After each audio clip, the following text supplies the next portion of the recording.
The question this week is, what's the best way to get noticed by a college coach in doing your recruiting?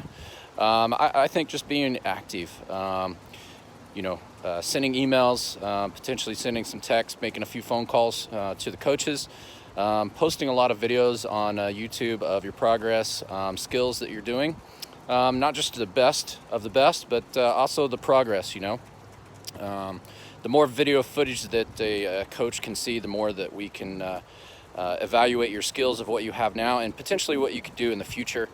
But just be proactive. The more that you can express your personality and your want for the school, the better you set yourself up to get noticed by college coaches beyond just the performance and results.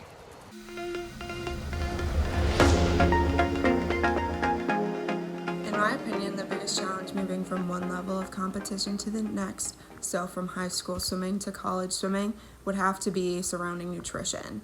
I think so many athletes at the high school level really don't have much education on how to properly fuel their bodies, and I think a lot of people take that into college as well and have a tough time figuring out what I should be eating, how much I should be eating, and when, and how to tailor your diet for the amount of work that you're going to put in college swimming, especially at an incredibly elite level like Division I swimming.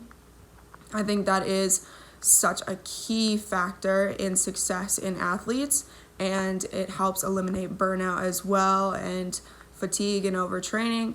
So that was something that I really struggled with as an athlete moving from high school to college. I was a really picky eater, and I think that's just the hardest thing to tackle. Thank goodness Penn State has some great nutritionists to provide information and fueling stations that all of our athletes can utilize.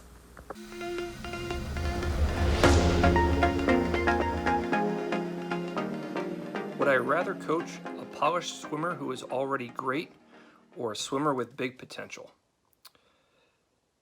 That question, I'm going to skirt the answer. Basically what it comes down to is I want to coach the swimmer who wants to be great no matter what. So the swimmer who is curious and willing to do the work to get better. So no matter if you're polished and you're already great or you've got a lot of potential, if you're not going to do the work that it takes to get to the next level, wherever you are, it really doesn't matter. So for me, the answer is to coach the swimmer who's got the most desire and passion to take their sport to the next level.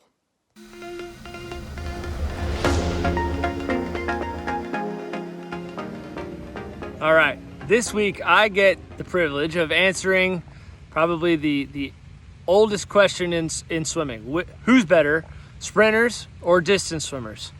As a sprint coach, I'm probably supposed to say sprinters, but as a fun fact, I used to coach distance, so I definitely have a soft spot for both. And it's not a straight one-on-one comparison. Sprinters and distance swimmers are totally different animals from a physical standpoint. You need both, obviously, to win a dual meet or a championship meet, and I think they both, in personality and obviously in physical abilities, bring something very different and very unique and extremely necessary to a given team. But at the base of both, if you want to be elite, whether you swim sprint or distance, you've got to trust the process, trust your coaches, and be willing to work. And when you stand behind the blocks, all great athletes, regardless of what they do, they know that they're prepared and they trust in their preparation and they're ready to go. So I'm not going to be the one to settle the final score between sprinters and distance swimmers. I think they're both incredibly crucial to what we do, and I've enjoyed working on both sides of that fence. Who is better, distance swimmers or sprinters? Give me a distance swimmer that can sprint or a sprinter with endurance, and we're talking. So you need equal ability to generate speed, and you need to be able to maintain speed no matter the distance. So it really doesn't matter. Give me a sprinter with endurance or an endurance swimmer that can sprint, and we'll make some good music.